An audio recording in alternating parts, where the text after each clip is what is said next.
Bonjour, donc aujourd'hui on continue avec la leçon GE2 et la correction des exercices 4 et 5 de la fiche. Alors on va commencer par rappeler la formule de la leçon qui permet de calculer la distance entre deux points. Attention, dans un repère orthonormé de l'espace. Donc xb moins xa au carré plus yb moins ya au carré plus zb moins za au carré. Je vous rappelle, au cas où vous l'auriez oublié, que vous pouvez inverser dans les parenthèses l'ordre des points B et A. L'important c'est que ce soit les abscisses ensemble, les ordonnées ensemble, les cotes ensemble. Alors, dans l'exercice 4, on me dit que le repère est orthonormé, on me donne les coordonnées des points A et B, donc A, moins 2, 1, 4, B, 0, 5, moins 1. Allez, on n'a plus qu'à appliquer la formule en faisant attention. Alors, xb, c'est 0, moins xa, c'est moins 2, donc là, ça devient plus 2 au carré, plus, on passe au y, 5, moins 1 au carré, plus, moins 1, moins 4 au carré. Alors, on va faire 2-3 petits calculs de tête. 0 plus 2, ça fait 2. 2 au carré, ça fait 4. 5 moins 1, ça fait 4. 4 au carré, ça fait 16. Et moins 1 moins 4, ça fait moins 5. Et moins 5 au carré, attention, ça fait 25. Je n'ai plus que l'addition à faire. 4 et 16, 20. 20 et 25, 45. Il est possible que si vous fassiez le calcul à la calculatrice, elle vous donne 3 racines de 5, ce qui est la même chose. On va pouvoir passer à l'exercice numéro 5, qui va être sur le même principe.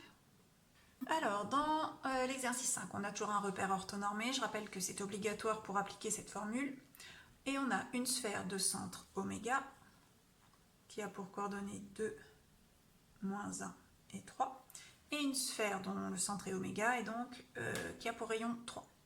On nous demande si les points ABC dont on me donne les coordonnées sont à l'intérieur de la sphère, à l'extérieur de la sphère, ou s'ils sont sur la sphère. Donc, en fait, ça va dépendre de leur distance par rapport au centre. Si la distance d'un point par rapport au centre de la sphère est égale au rayon, il est sur la sphère. Si la distance est inférieure au rayon, il est dans la sphère. Si la distance est supérieure au rayon, il est à l'extérieur de la sphère. Donc, à chaque fois, on va devoir calculer la distance du centre au point qui m'est donné. Alors, je calcule donc oméga A. A a pour coordonnées 1, 1, 1. Alors, donc XA, c'est 1 moins 2 au carré, plus 1 moins 1, donc 1 plus 1 au carré, plus 1 moins 3 au carré. Donc, comme tout à l'heure, on fait les calculs intermédiaires de tête. 1 moins 2, ça fait moins 1 au carré, ça fait 1. 2, 1 plus 1, ça fait 2, 2 au carré, 4. 1 moins 3, ça fait moins 2. Et moins 2 au carré, ça fait 4.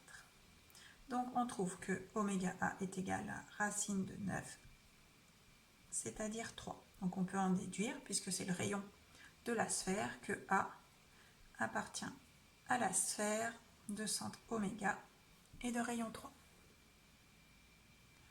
On va faire la même chose pour le point B. Alors, pour le point B, donc, on calcule oméga B. Donc, en faisant, donc B, lui, a pour coordonnées 3, moins 1, 2. Donc, ça va faire 3, moins 2 au carré, plus moins 1, plus 1 au carré, plus 2, moins 3 au carré. On prend la racine de tout.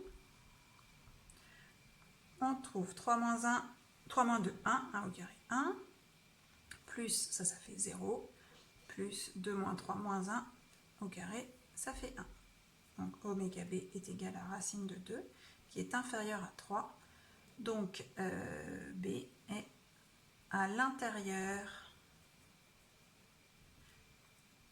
de la sphère. Il me reste à faire pour C, donc vous avez compris le principe. On va pouvoir aller un tout petit peu plus vite.